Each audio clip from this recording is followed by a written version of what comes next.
ஸ்ரீமடம் உலகின் ஒரே விஸ்வரூப விஷ்ணுமாயா சாத்தன் மடம். ஜோதிட உலகின் சூப்பர் ஸ்டார் பிரம்மஸ்ரீ ராம்ஜி சுவாமிகள் அழைக்கிறார். ஸ்ரீமடம் வாங்க, சந்தோஷமா போங்க. வக்ரதுண்ட மகாகாய சூரிய கோடி சமப்பிரபக அவிக்னம் குருமே தேவ சர்வகாரியேஷு சர்வதா.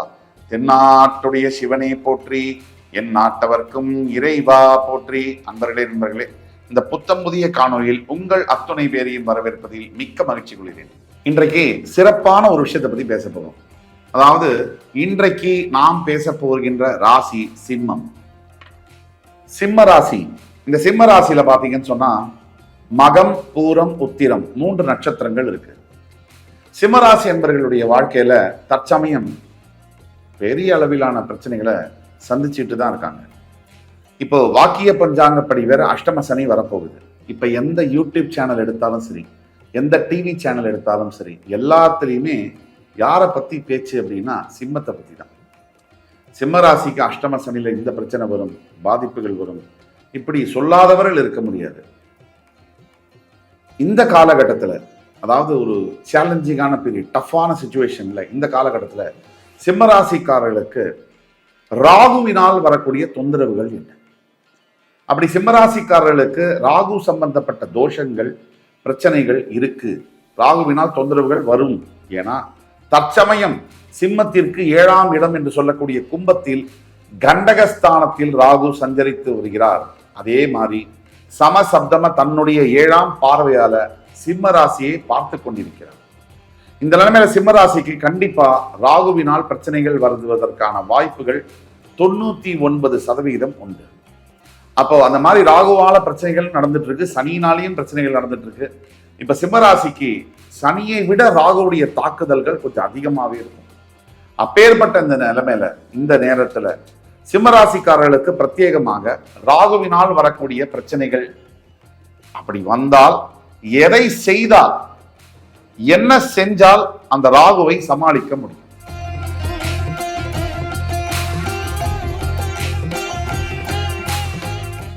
தற்சமயம் வாழ்க்கையில நம்ம சந்திக்கக்கூடிய பல தொந்தரவுகள், மன சஞ்சலங்கள், மனக்கசப்புகள், நம்ம ஃபேஸ் பண்ண இழப்புகள், ராகுவினால் என்னென்ன வரும்?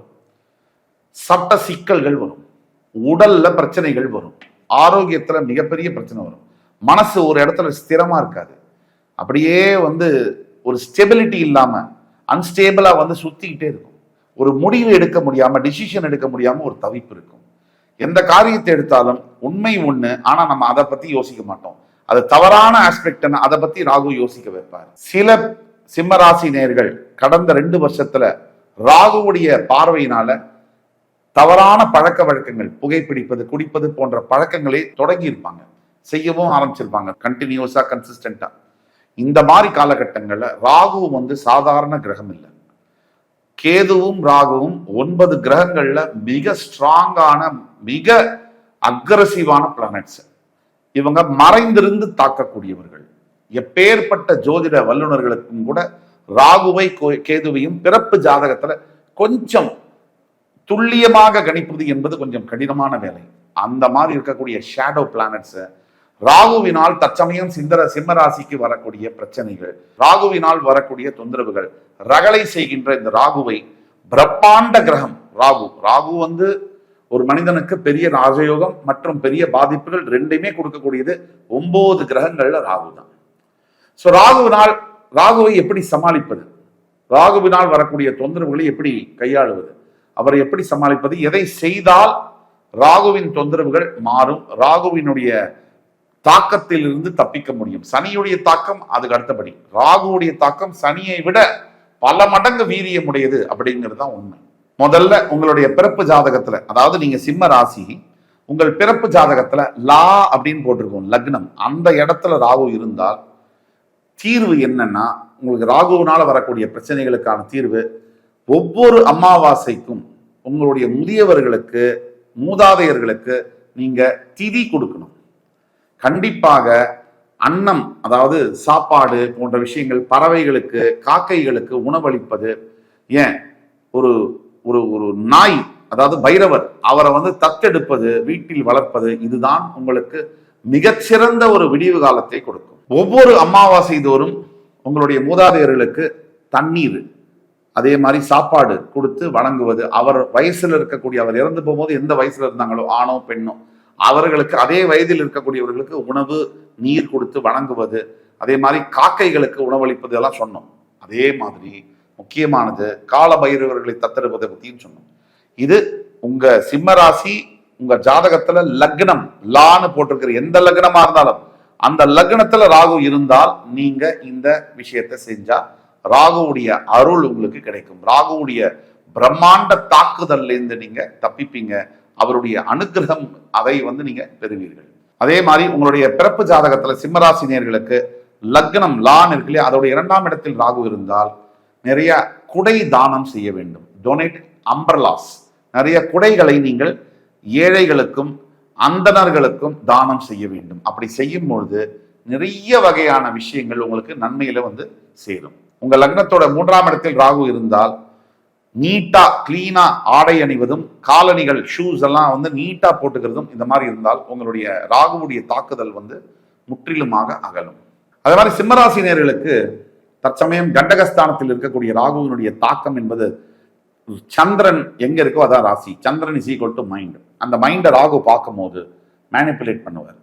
அந்த மைண்ட்ல சஞ்சலத்தை ஏற்படுத்துவார். இப்போ உங்க பிறப்பு ஜாதகத்துல லக்னத்தோட 4ஆம் இடத்துல ராகு இருக்கார் அப்படின்னா நீங்க இனிப்புகளை பைரவர் கோவிலுக்கு சென்று தானம் செய்ய வேண்டும். இனிப்புகளை பைரவ திருக்கோவில்கள் எங்க இருக்கோ அங்க போய் தானம் செய்ய செய்ய ராகுவினுடைய தாக்கம் அக்ரஷன் கம்மியாகும். அதே மாதிரி உங்களுடைய பிறப்பு ஜாதகத்துல உங்கள் லக்னத்திலிருந்து 5ஆம் இடத்தில் ராகு இருக்கிறாரே ஆனால் ஒரு நாயை நீங்கள் தத்தெடுக்க வேண்டும். பைரவரை, கால பைரவரை தத்தெடுக்க வேண்டும். அப்படி தத்தெடுத்து அந்த நாயை சரியா பார்த்துக்கிட்டு அந்த பெட் டாக அந்த கால பைரவரை சரியா பார்த்துக்கிட்டு அவரை அவருக்கு உணவு கொடுக்கறது, நீர் கொடுக்கறது இதெல்லாம் பண்ணீங்கன்னா உங்கள் வாழ்க்கை முற்றிலுமாக மாறும். அதே மாதிரி உங்கள் சிம்ம ராசி உங்கள் லக்னத்தின் 6ஆம் இடத்தில் பிறப்பு ஜாதகத்தில் ராகு இருக்கார் அப்படின்னா உங்களுடைய ப்ராமிசஸை நீங்க கீப் அப் பண்ணணும். அதாவது நீங்கள் கொடுத்த வாக்குகள், நீங்கள் செய்த சத்தியங்களை மறக்காமல் நிறைவேற்ற வேண்டும். எப்பெரும் பாடுபட்டோ நீங்கள் கொடுத்த வாக்குறுதியை, சத்தியத்தை காப்பாற்ற வேண்டும். இது காப்பாற்றலைன்னா ராகுவுடைய தாக்கம் அதிகமாக இருக்கும். அப்படி சின்ன சின்ன வாக்கு பார்த்து கொடுக்கணும். அதே மாதிரி உங்களால முடிஞ்ச விஷயத்தை மட்டும்தான் கமிட் பண்ணணும். நீங்க சிம்மராசியா இருந்து உங்க லக்னத்திலிருந்து 6ஆம் இடத்தில் ராகு இருந்தால் கீப் அப் யுவர் ப்ராமிசஸ். கவனமாக நீங்க வாக்கு கொடுத்த வாக்கை காப்பாற்ற வேண்டும். அதே மாதிரி நீங்கள் சிம்மராசியாக இருக்கீங்க, தற்சமயம் கண்டக ராகு உங்களுக்கு இருக்காரு. இந்த மாதிரி காலகட்டத்தில் பல பிரச்சனைகள் ராகுவால தான் வரும். சனியை விட அதிகமாக ராகுவுடைய தாக்கம் இருக்கும்.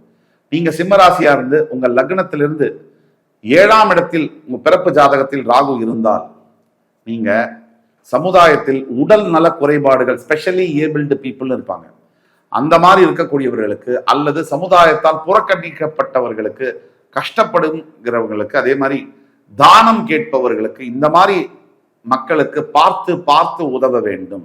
அதே உடல் நல பிரச்சனைகள், நோயால் பாதிக்கப்பட்டவர்கள், சமுதாயத்தால் புறந்தள்ளப்பட்ட மக்கள்கள், கீழ்நிலையில் அதாவது பினான்சியலி ஒரு பிரச்சனையில் இருக்கக்கூடிய அவர்களுக்கு தேர்ந்தெடுத்து அவர்களுக்கு இப்போ ஒருத்தருக்கு ஒரு தொழுநோய் இருக்கு, இல்லை வேற ஏதோ உடல் குறைபாடுகள் இருக்கு, ஸ்பெஷலி ஏபிலிட்டி இருக்கு, அந்த மாதிரி இருக்கக்கூடிய குழந்தைகள், பெரியவர்களுக்கு நீங்க உணவும் ஆடைகளும் தானம் செய்து பழக வேண்டும். அதே மாதிரி நீங்க சிம்மராசியா இருக்கீங்க, உங்களுடைய பிறப்பு ஜாதகத்தில் உங்க லக்னம் லான் இருக்கு இல்லையா, அந்த லக்னத்திலிருந்து 8இல் ராகு இருந்தால் கருப்பு எள்ளோ அல்லது மஸ்டர்ட் ஆயில் என்று சொல்லக்கூடிய இந்த கடுகெண்ணெய் அப்படின்னு சொல்றோம், அந்த எண்ணெயை நீங்க தானம் செய்ய வேண்டும். கருப்பு எள்ளையோ கடுகு எண்ணெயையோ தானம் செய்து பழக வேண்டும். உங்கள் பிறப்பு ஜாதகத்தில் உங்கள் லக்னத்திலிருந்து 8இல் ராகு இருந்தால். அதே மாதிரி உங்கள் பிறப்பு ஜாதகத்தில் சிம்மராசி நீங்க உங்கள் லக்னத்திலிருந்து 9ஆம் இடத்தில் ராகு இருக்கிறார். உங்கள் லக்னம் லான்னு போட்டிருக்கும் ஜாதகத்துல, அங்கிருந்து 9இல் ராகு இருந்தால் வெளிநாட்டு தூதுவர்களுக்கு, வெளிநாட்டிலிருந்து வரக்கூடிய சிட்டிசன்ஸ், வெளிநாட்டு ஃபாரின் பீப்புளுக்கு நீங்க உதவ வேண்டும். உங்கள் லக்னத்திலிருந்து 9ஆம் இடத்தில் ராகு சிம்மராசிக்காரர்களுக்கு இருந்தால் நீங்கள் வெளிநாட்டுக்காரர்களுக்கு உதவ வேண்டும். ஏதாவது சின்ன உதவியிலிருந்து பெரிய உதவி செய்ய வேண்டும். உங்களால் முடிந்த உதவிகளை செய்ய வேண்டும். சிம்மராசி நீங்க உங்களுடைய பிறப்பு ஜாதகத்துல லக்னம்னு இருக்கு இல்லையா, அங்கிருந்து 10th பிளேஸ்ல ராகு பகவான் இருந்தாருன்னா தொழில் சம்பந்தப்பட்ட முறையில் நீங்க ஏதாவது எக்யூப்மெண்ட்ஸ் யூஸ் பண்றீங்கன்னா எவ்வளவு வேணா யூஸ் பண்ணலாம். தேவையில்லாமல் தொலைபேசி அதிகமாக பயன்படுத்துவது மற்றும் தொழில் கருவிகளில் சோசியல் மீடியா, இன்ஸ்டாகிராம் போன்ற விஷயங்கள்ல லயித்திருப்பது இது பெரிய ஆபத்தையும் விளைவையும் உருவாக்கும். ராகுவுடைய கண்டக சனி தாக்குதலினால். இப்ப சிம்மராசிக்கு 7ஆம் இடத்துல அவர் இருக்கிறதுனால, அதே மாதிரி ராகுக்கு இந்த இந்த தொலைபேசி சோசியல் மீடியாவில் இருக்கிறீங்கன்னா விக்டிமைஸ் ஆகக்கூடிய வாய்ப்புகள் ஆகும். அதனால பாதிப்புகள் வரக்கூடியதுனால அதை பண்ணாம இருந்தால் ராகுவுடைய ஆசீர்வாதம், இந்த தோஷம் அப்படிங்கிறது போய் யோகமா அது மாறும். நீங்க சிம்மராசி உங்க பிறப்பு ஜாதகத்துல லக்னத்திலிருந்து 11ஆம் வீட்டுல ராகு இருக்காருன்னு சொன்னாங்கன்னா நீங்க துர்கை அம்பாளை வழிபட வேண்டும். துர்கை அம்பாளை வழிபட ராகு உங்களுக்கு என்ன வேணுமோ அந்த ராஜயோகத்தெல்லாம் தருவார். ராகு தருகின்ற ராஜயோகம் என்பது நீங்க ஒரு சிவாஜிராவ் கைக்வாடை சூப்பர் ஸ்டார் ஆக்கினது ராகு கொடுத்த ராஜயோகம். அந்த அளவிற்கு அவருடைய உழைப்பு என்னதான் இருந்தாலும் எல்லாரும் தான் உழைக்கிறாங்க. எந்த மாநிலத்துல வெள்ளையா எல்லா விதமான திறமையும் இருக்கக்கூடிய கமலஹாசன் மாதிரி ஒரு கலை பொக்கிஷம் இருக்கக்கூடிய மாநிலத்துல ஒருத்தர் கருப்பா பெரிய அளவுக்கு நடிப்பெல்லாம் இல்லாம கூட 45-50 வருஷமா நம்பர் 1 ஸ்பாட்ல இருக்காருன்னு சொன்னா இது கிரகத்துடைய அனுகிரகம் இல்லாம, கிரகத்துடைய தாக்கம் இல்லாம, பாதிப்பு இல்லாம வேற என்னதான் இருக்க முடியும்? அந்த அளவிற்கான ராஜயோகத்தை கிரகங்கள், இறைவன் நமக்கு தர முடியும். ஆனால் அதற்கு எந்தெந்த இடம், கிரகத்துடைய பொசிஷன்ஸ் என்ன, நாம செய்ய வேண்டிய வேலை என்ன, இதெல்லாம் ரொம்ப முக்கியம். இப்போ சிம்மராசி லக்னத்தோட 11ஆம் வீட்டுல ராகு இருக்காருன்னு சொன்னா துர்கை அம்பாளை வழிபட்டால் ராகுவுடைய பரிபூர்ண ஆசீர்வாதம் கிடைக்கும். நீங்க சிம்மராசி உங்க லக்னத்துல அதே 12ஆம் வீடு என்று சொல்லக்கூடிய இடத்துல ராகு பகவான் இருக்காருன்னு சொன்னா சானிட்டரி ஒர்க்கர்ஸ், அதாவது துப்புரவு தொழிலாளர்களுக்கு உங்களால் முடிந்த உதவிகளை செய்ய வேண்டும். அவங்களுக்கு ஏதாவது டொனேஷன் மாதிரி கொடுக்கலாம். அவங்களுக்கு என்னென்ன வாழ்க்கையில பிரச்சனை எப்படி சப்போர்ட் பண்ண முடியுமோ, கல்விக்காக, சாப்பாட்டுக்காக, ஆடைகளுக்காக, வேற ஏதாவது உதவி எது முடியுமோ, ஆரோக்கியம் சம்பந்தப்பட்ட பிரச்சனைகளுக்காக எந்த விஷயத்துல பணம் கொடுத்தோ அல்லது உடம்பாலேயோ மனசாலேயோ ஹெல்ப் பண்ண முடியுமோ ஹெல்ப் பண்ணீங்கன்னா உங்களுக்கு பெரிய அளவிலான ராகுவுடைய ஆசீர்வாதம், ராஜயோகம் என்பது கிடைக்கும்.